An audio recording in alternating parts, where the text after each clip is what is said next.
ఓం నమః శివాయ. హలో అండి, అందరికీ నమస్కారం. నేను మీ టెంపుల్స్ ట్రావెలర్ని. ఈరోజు నేను ముక్తేశ్వరపురం శ్రీ పంచముఖ అమృతలింగేశ్వర స్వామి టెంపుల్కి అయితే వెళ్తున్నాను.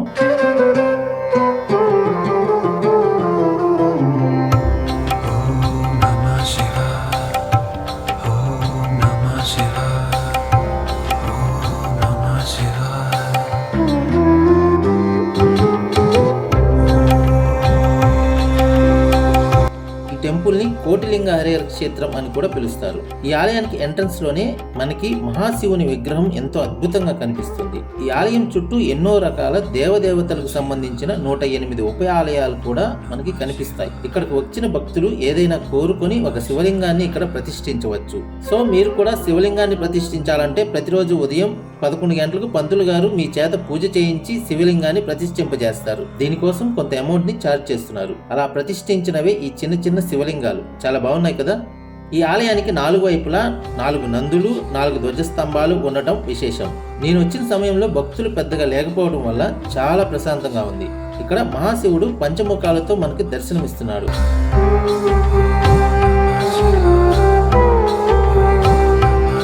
ఈ గర్భగుడికి 4 వైపులా 4 ధ్వజస్తంభాలు, 4 నందులు శివుని చూస్తున్నట్టుగా మనకు కనిపిస్తాయి. ఏదైనా ఫెస్టివల్లో కానీ హాలిడేస్లో కానీ ఇక్కడకు భక్తులు విపరీతంగా వస్తుంటారు. గుడి కూడా క్లోజ్ చేసి ఉంది. పంతులు గారు కూడా లేరు. సో నేను బయట నుండే దర్శనం చేసుకున్నాను. స్వామివారికి కుడివైపు గణపతి టెంపుల్, ఎడం వైపు కామాక్షి అమ్మవారి టెంపుల్ ఉంటుంది. ఎదురుగా పెద్ద నంది కూడా ఉంది. ఓం నమః శివాయ, ఓం నమః శివాయ.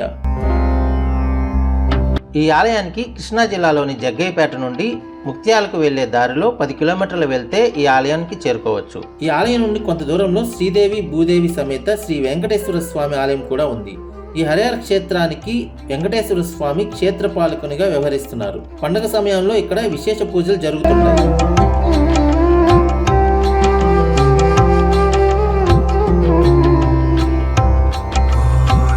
ఇక్కడికి దగ్గరలోనే ముక్త్యాలలో ముక్తేశ్వర ఆలయం కూడా ఉంది.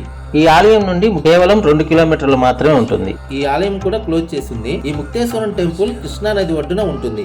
ఈ ఆలయంలో శివలింగాన్ని బలి చక్రవర్తి ప్రతిష్ఠించారని పురాణాలు చెబుతున్నాయి. త్రేతాయుగంలో రామలక్ష్మణులు ఇంకా ద్వాపరయుగంలో పాండవులు ఈ స్వామివారిని దర్శించుకున్నారని స్థల పురాణం చెప్తుంది. ఈ టెంపుల్ కి రావాలంటే పర్సనల్ వెహికల్స్ ని ప్రిఫర్ చేయండి. బస్సెస్ కూడా అవైలబుల్ గా ఉన్నాయి. జగ్గయ్యపేటకి చేరుకుని అక్కడ నుండి ఈ ముత్యాలకు చేరుకోవచ్చు. ముత్యాల వస్తే ఈ ముక్తేశ్వరం టెంపుల్ ఇంకా ఈ అమరలింగేశ్వర స్వామి టెంపుల్ కూడా దర్శించుకోండి. సో అదండి, మీకు ఈ వీడియో ఎలా అనిపించిందో కామెంట్ చేయండి. నచ్చితే లైక్ చేయండి, ఒక 4గురికి షేర్ చేయండి. ఇంకా సబ్స్క్రైబ్ చేసుకోకుండా చూస్తుంటే ఖచ్చితంగా సబ్స్క్రైబ్ చేసుకొని నాకు సపోర్ట్ చేయండి. Thanks for watching. Bye bye.